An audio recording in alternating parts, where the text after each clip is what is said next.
What's going on YouTube? JT is reborn here, and welcome to a quick little discussion video. I just got done watching the first episode, or not the first episode, the first season of the live-action One Piece series, and I'm here to give my quick, unfiltered thoughts on it.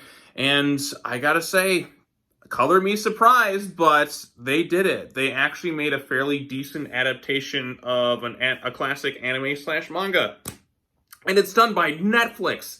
That's right, the same people who made Death Note, the same people who crapped out Cowboy Bebop, actually made a good, faithful adaptation of the source material.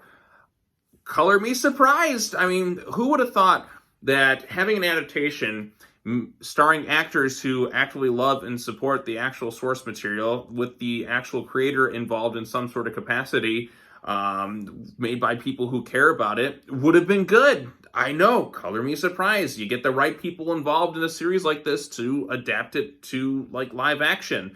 And yeah, they did a good job. I know, I feel genuinely shocked by that. But you know what?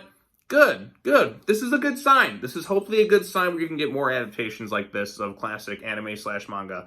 But anyways, so quick thing before getting into the season itself. My little history with One Piece. Now, One Piece is a series that I always kind of hesitated to kind of get into. I even then, like, actively right now, I actually started watching this series for the first time back in March. I got like 100 episodes into it about this point. So I kind of took a little bit of a hiatus because when there's over 1,000 something episodes of this series, it's not going anywhere. It'll still be there. And I think for newer fans, it's a little bit harder to kind of get into something like that that's like that massive of a series. I mean, One Piece is still going on. I think it's the biggest manga of all time because they sell so many freaking copies because it just keeps going and going every single month, and there's hundreds of chapters and volumes and all that. It's a pretty beastly series to kind of get into, but it's a very popular one, and understandably so. It's a very rich world filled with memorable and likable characters and villains and all that, and the creator just actively keeps working on it constantly and nonstop. So when they announced the Netflix adaptation, I was a bit hesitant, but I'm like, all right, I'm going to give this thing a shot. And again, for what they adapted, like within the first season, is stuff I've already kind of seen in the anime, which I think is good that I took a little bit of a hiatus and then watched this. So when I jump back in, it's a little bit of a refresher. And I got kind of the both versions to kind of compare to in my head. But yeah, so like I said, I finally started watching One Piece this past year because after many, many years of putting it off because there were just so many episodes. And when I start something, I got to finish it generally. And I'm going to have to get back into it, like, after watching the series to kind of, like, see where the show goes from here. Usually, like, I try to watch, if I watch an anime first, then I'll jump into reading the manga afterwards. It depends on, like, where I start. So, like, with My Hero, like, I watched all the show, and then afterwards, I started reading the manga as a result. Because, like I said, if I watch the anime first, I generally don't want spoilers from the manga itself. So, that's kind of how I usually roll with it. But anyways, so I grew to like the show. I think it's pretty solid. Definitely has that Dragon Ball influence and into it because Dragon Ball is my favorite anime of all time.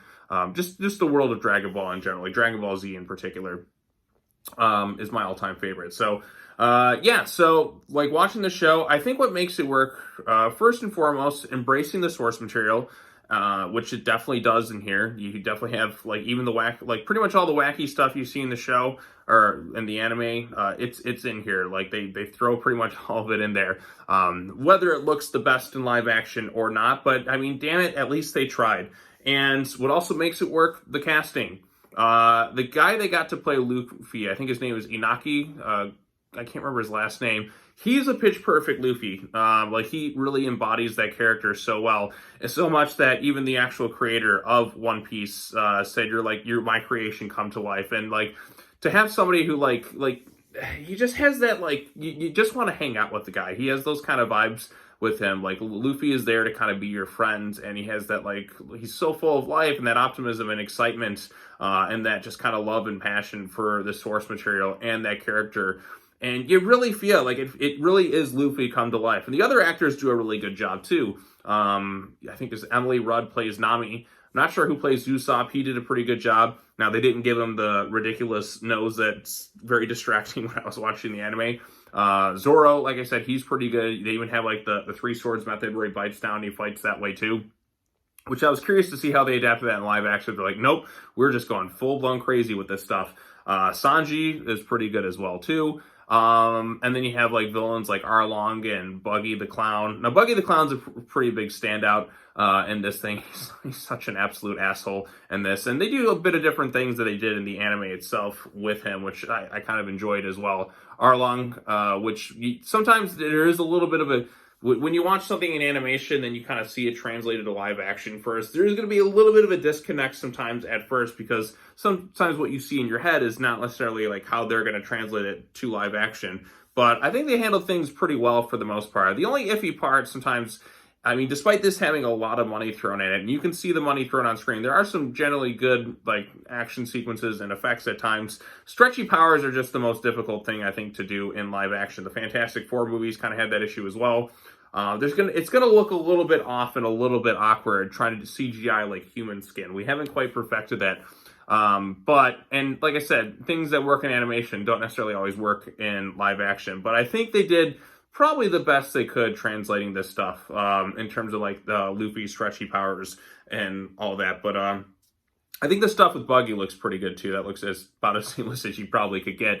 But again, having an adaptation that embraces its source material and having actors who really embrace those roles and actively love it and are big fans, I think is what really kind of makes this thing work. Now, if you're not too familiar with the story of One Piece, again, I'm more of a newer fan, so I don't know what's going on later on. But the basic gist of it is you have this character. The main character is Monkey D. Luffy. He's somebody who ate this thing called the Devil Fruit, and then that gave him stretchy powers. But if you know, the weakness for those who've eaten it is water, so he can't swim or anything, or just kind of swim and drown.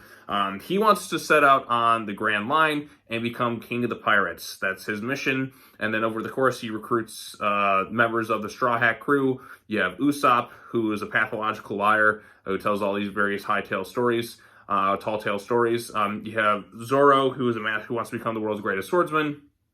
You have Nami, who wants to kind of draw the world, but she has her own motivations in here. They do go into her backstory too, which I think was handled pretty well for the most part. That to me, even in the anime in terms of up to that point, because Nami was always kind of this, you never knew exactly where her allegiance lied, and you kind of get the big reveal of what she's trying to do. So they handle that quite well. And then Sanji, who's off to kind of go and explore various food options, if you will, the head chef. And like I said, this dude is kind of smooth as hell, everything he kind of does, and the way he talks and the way he kind of moves.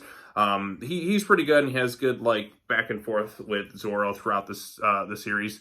But yeah, so overall consensus, I did enjoy the series. I had a good time with it, and the way kind of the story is told in these 8 episodes, it's a lot more condensed than what was in the original anime per se, because again, the anime has a lot of filler. They really kind of pad things out a bit, and again, when you have over 1,000 episodes, some bits are certainly going to drag. But this one kind of moves the pace along a little bit faster. So I think the first episode was Luffy, then was his name Kobe. You also have Luffy's grandfather in there, who's you see him. You have Shanks in there as well. I also apologize if I don't remember everyone's name. So you have him, and then you have him meet Zoro and Nami first off, and then eventually they go and find Usopp.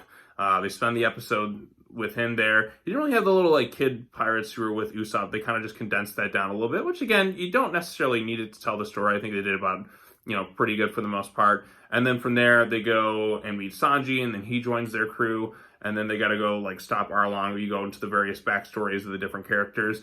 And again, in 8 hours of live action, I think they handled it about as well as you probably could. Maybe you could have tweaked some things a little bit more.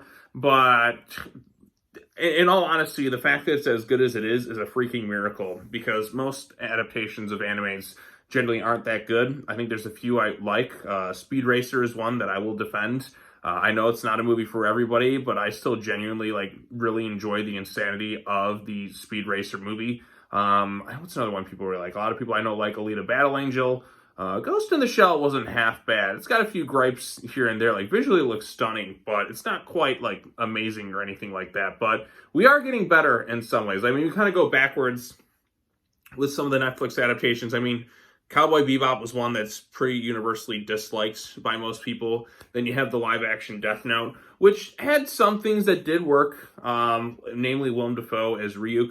But not the best adaptation I like. Now, I watched that Netflix movie before I ended up going and watching the actual anime itself, and it's like, oh wow, now I can see why people really didn't like this thing. I mean, again, they tried to do their own thing, but it's like, just try to embrace the source material. Now, you don't need everything that's kind of like, I don't necessarily see a point in page-for-page adaptations. If you can kind of condense some things down a little bit, I think that's okay. And I think that's what I liked about this thing. It's not 100% page-for-page, at least in like of the anime in terms of live action. There's a lot of elements that are there. It is generally really faithful, but they don't do every single minute detail. Some things are kind of condensed and kind of reworked a little bit, but the basic story is there, and they do willfully like embrace the source material. Like if you watch the first, what was it, the East Blue Arc or whatever it's called, then you should be pretty good. So, but yeah, I enjoyed it overall. I thought it was a pretty fun time.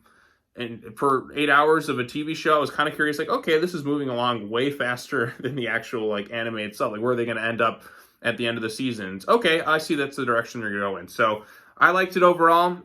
Hopefully they do a season 2, and we'll see how far along they go in terms of that. And I'm looking forward to jumping back into the anime and continuing along on that adventure. So, there you go. Those are my quick thoughts on the live action Netflix One Piece. Did you see it? What did you think of it? Do you think they actually made something pretty good? Let me know in the comment section down below. Be sure to like this video, share it with your friends, subscribe to the channel for more content, hit the bell for notifications, all that fun stuff, and I will see you all in the next video. Peace.